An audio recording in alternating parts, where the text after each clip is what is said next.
My social issue is on the children's right to have loving and understanding parents, and the objectives for this project were, first of all, to get a number of participants and show them the pictures I found on the internet of bad parents and get their reactions, and then secondly, share their reactions on Facebook and Twitter to start a dialogue about the social issue online. Now, initially I want to show this video of a parent who obviously thinks her cell phone is way more important than her kids, but as you know, that didn't really pan out. So instead I used my phone to videotape interviews of a couple of students, parents, and friends, and showed them these pictures that I found on the internet instead. And then I used iMovie on my MacBook Pro to edit this little mini documentary for all of you to show you my experience in completing this project for our social media class. So here it is. That was heartbreaking. Yeah, it's just hard to see. Well, I think that there's no way that you can look at these pictures and not have a reaction. I think it's really sad that parents, they don't know how to treat their own children. That's terrible. They're abusing their children pretty much. Any kind of restraints on a child's ability to walk around as a human being is disturbing. One bothered you the most? The baby in the little basket. That one hurt me. One with the child had a leash around his neck. The one where the baby had a plastic bag on his head. The child locked in a locker is pretty horrific. The baby in the carrier on the street, because I've seen a lot of parents that do that. They'll put their groceries in first before they even put their babies in.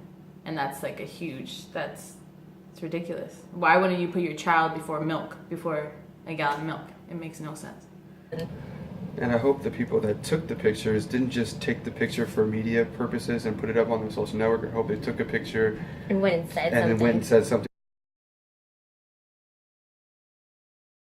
You know? As a social worker, do you think these could be considered child abuse? Yeah. I mean, if somebody was reporting information to me about a mom who put a bag over her daughter's head for whatever reason she thinks that it's okay, I would definitely form allegations against the mom.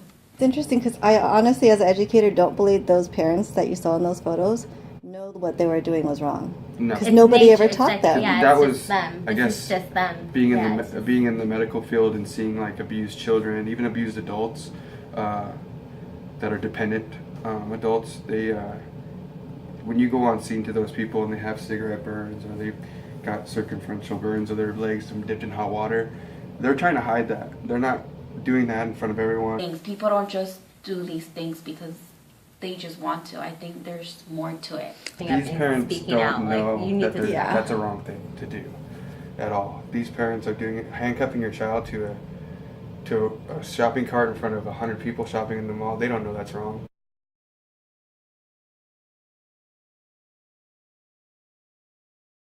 I believe that we need to educate parents. Education.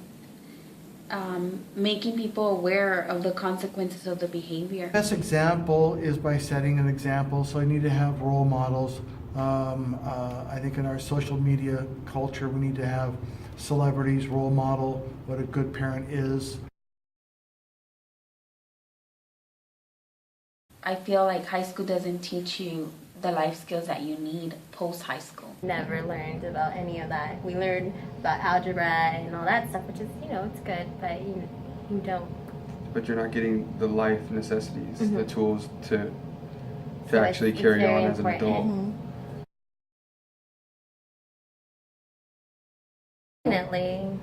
Definitely. And there's going to be someone that probably does that to their kids that's going to see it and then read comments and be like, okay, whoa, well, maybe I shouldn't do that anymore. I think it would get more people involved.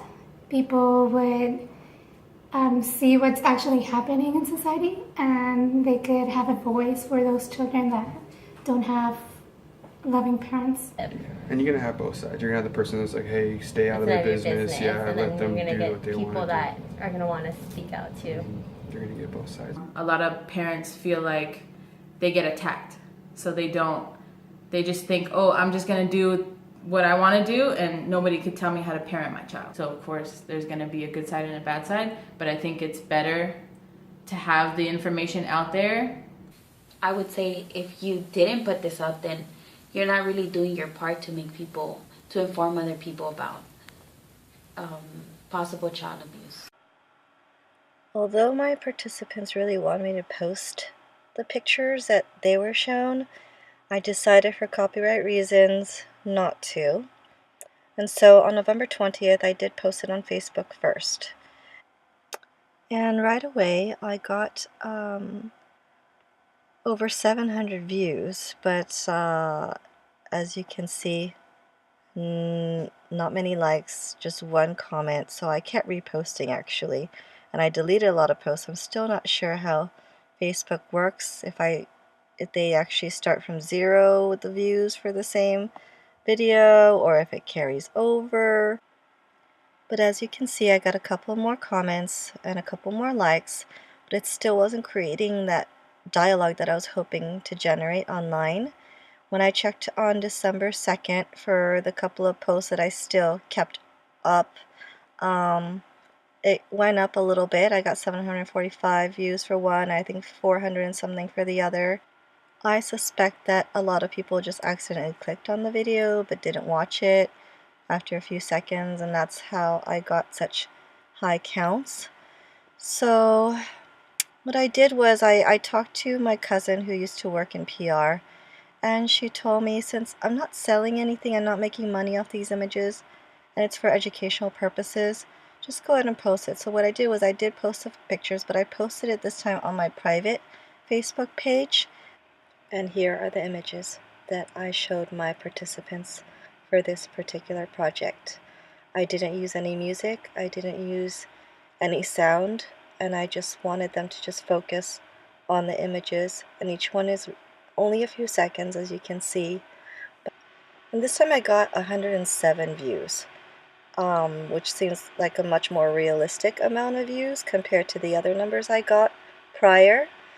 On another hand, I did post it on Twitter as well, just to compare the two social medias. And the first time that I posted the video link of my participants on camera, I didn't get any feedback. So then I reposted it a few days later with the actual images of the kids and the parents, or parents I should say, and I ended up getting 5 retweets and 3 likes, which is a little better. And as you can see, I got one more like because the feed showed up on my personal Facebook page as well, but it still wasn't giving me the dialogue I wanted, even though it got me more followers on Twitter. So now I actually have over 300 followers, but I can't tell you if that's all because they saw either of these videos at all. So between my experience between Facebook and Twitter, I have to say Facebook was just so much easier to use, and people could find me a lot faster when I told them about the videos, as opposed to Twitter. It was just harder for people to find me, and it was harder for people to realize that I posted anything new at all, because people are tweeting all the time. So if I had to choose between Twitter and Facebook, Facebook got me a lot more feedback, and people were able to follow me a lot easier and knew when I posted something new, as opposed to Twitter, where it was really hard for people to know if I posted anything new online unless they actually went to my page and saw my new postings. So throughout this experience, it has led me to this question for tonight for all of you, which is, how do we know if the public has heard our concerns about social issues if they don't share their words with us? Is the amount of views enough to satisfy that our voices are being heard?